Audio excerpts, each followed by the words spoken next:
Welcome to Philosophy15. I'm Robert Talese. I'm Scott Aiken. These are 15-minute unscripted conversations about philosophical topics conducted by two philosophy professors. So today what we have on tap is a discussion of Peirce. Not to be confused with Peirce. Yeah, Charles Sanders Peirce. Both Scott and I think fashion ourselves as devotees of certain Peircean ideas, maybe one or two Peircean arguments. Yep. But there are people in the world who call themselves Peirceans. Neither of us, I think, does that. Yeah. And Peirce is notorious for being a mixed bag. Yeah. So Scott. So yeah, gotta do a little sorting. Yeah. So there's the good, there's the bad, there's the incoherent, the unintelligible. There's the unintelligible. There's the elements of his work where I think Rorty diagnosed this correctly, where Peirce seems to be intent on devoting lots and lots of effort into some intellectual project, like the theory of semiotics. That's one, yes. But it's never really made clear, ironically enough, what it's for. Yeah. Ironically, what's his is it pragmatist? Yeah, what's his pragmatic value? What am I supposed to be able to do with this theory of the theory of signs that I can't do with just ordinary folk theories about language? Can we just use words like experience? Yeah. Why do we have to have So let's talk about. This will be an airing of grievances, maybe. Let's start on the positive. Okay. Right? So let's do that. so here are the things that. So we're separating wheat from chaff. Let's start with some wheat. I think the theory of inquiry and the meta parts of the theory of inquiry don't block the road of inquiry. I think that there's something right about that. That's right. I think that there's something right about him integrating features of that theory of inquiry with certain kinds of, he even acknowledges academic skeptical strategies. There's a kind of anti-skepticism, but there's also a kind of a taming of the skeptical impulse with Peirce's fallibilism. I think that there's something innovative and really insightful about that. I think that the theory of inquiry and the theory of truth that emerges from it is in some ways some wheat. Might come with a little bit of chaff. Then we'll get that in a minute. I think that the epistemic theory of inquiry that is in the works there is something that's, again, it's innovative. It's a kind of, again, a kind of a taming of certain kinds of otherwise sort of destructive philosophical impulses. And I think that the last one is, you might say, thinking of inquiry as a social model, the social model of inference and evidence. So those I think are the big takeaways, and those are the things that I think that our shared work and your work are things in particular are places where we've really been inspired by them. Yeah. So let's say it's not only that. Recasting epistemology is something inherently social, but also actional. Nice. Right? That epistemology, that the fundamental, sort of the core concept for the epistemologist should be inquiry, not, seeing the way the world is or whatever. So there is a kind of emphasis on epistemology as concerned primarily with conduct. Right. And so on my side, and I think that you share a lot of this, is that the theory of inquiry and the theory of evidence is something that is actional, shared, in principle shared, right? And is something, as a consequence, is yielded an inspiration for a good deal of my argumentation theory, Right. and for your work in deliberative democracy. Yeah, So I think right, that's right. so so there's a lot in Peirce that we see as really, really valuable. Of course, we should add, it's not clear that Peirce saw the things that. It's not clear that Peirce saw the value that we see in that. That pretty local, from the point of view of the entire output. You know, it's. Those in fact are the things that Peirce seemed to think were too easily stolen. So he even felt like he needed to rename pragmatism to pragmaticism to make it safe from kidnappers. So so something about that, like, hey, stakes and action, something social. I think that the Deweys and the Jameses in Peirce's ambit saw those things and did what we did, which was, let's help ourselves.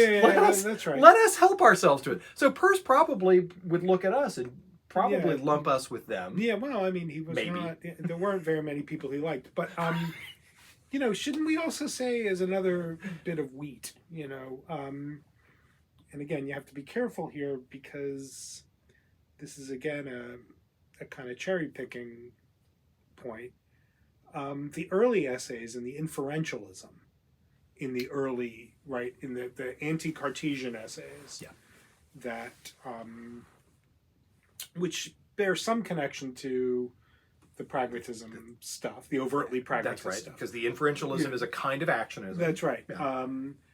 But the attack on Cartesianism as not fully appreciative of the way.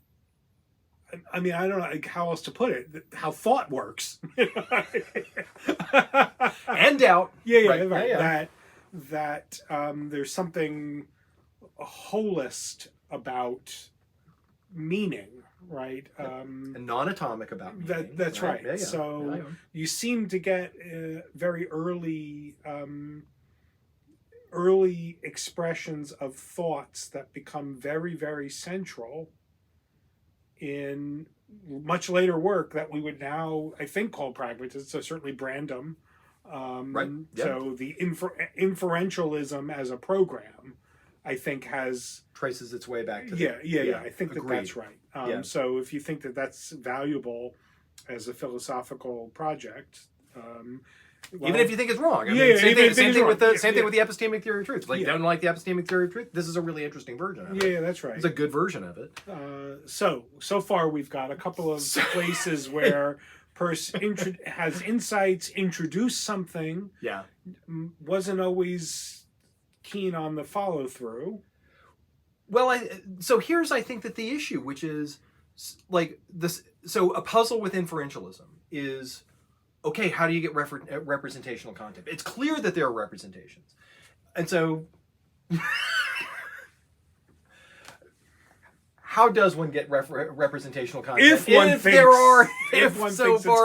that you need something like that. Okay, this is a place where the two of us have some disagreements. But if you think that representational content is something that you'd like to be able to explain, same thing goes with, you might say, just being able to get if thought is holist, then how's it get going? Like, how's it like? We need to sort of get some lift off here. Like, one of the great things about atomism is that you're like, okay, you get a couple things, and then they start kind of agglomerating, and it becomes more systematic. Yeah. So there's something in terms of, you might say, the sort of the genealogical story, the how's it get going story that atomism's got, that holism is just like, well, you got, and then you got thought, right? You got inferences, and the model comes out of the hat. It's exactly, and the model for thought is valid inference. Where you're like, but like, then how do you make sense of people being shitty reasoners? Why do we need logic if the model for thinking is valid inference? So there are those Fodor-Lepore kinds of worries about holism, right? Yeah. In general, and by the way, I think that this is the reason why this sort of the wacky stuff is the wacky stuff, which is that this is the reason why firsts and seconds and thirds this is the point. This is works the way problem. that it does. This that is the maybe trouble. that's what it's for, but he just never tells us that. That's my hypothesis. That's my hypothesis. So good. So there's part that I don't like, that it's just like it doesn't seem to work, and it seems real weird. Maybe it's in the service of being able to explain the condition for the possibility of the whole, but he never says that. Yeah, yeah.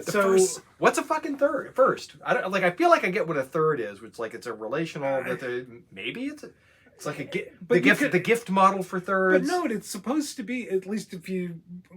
Peirce is presenting that firstness, secondness, thirdness stuff as if it's some real deep innovation, some new creative basis for, some new set of categories. Yeah, and you're I can't find any way of making good sense of it that doesn't just make it kind of a weirdo version of something else I'm familiar with. That's right. Yeah, where it's like, I have... First order logic's got its theory of relations too. Right. It's just, hey, is it just Hegel? Is it just Hegel? Right. Or the second question would be why is Leibniz wrong? Right. It's what? Maybe there are no relations. Yeah, what is this a response to that? Is it metaphysics? Is it epistemology? So my hypothesis was that all of that phenomenology, a good deal of the semiotics, is supposed to be in the service of explaining how the whole kind of emerges and how it's got that systematicity to it. But for the most part, to me, it just looks like vocabulary. It's a verbal solution and a lot of verbiage to it. And maybe it's in some ways just a restatement of the last part of it. This is my deepest suspicion. It's a restatement of the whole. You learn the vocabulary and you've learned the whole. That hasn't explained the possibility for the whole. You've just learned a new vocabulary for articulating and commenting on the whole. So that's my deep suspicion, which is, even if it's in the service of it, I'm not entirely convinced it actually answers the question, but really just reinstantiates the problem. Yeah, that sounds right. And again, ironically, given the pragmatism, it looks like it's a pure intellectual project, right? It is a beholding. Oh yeah. Right? It is.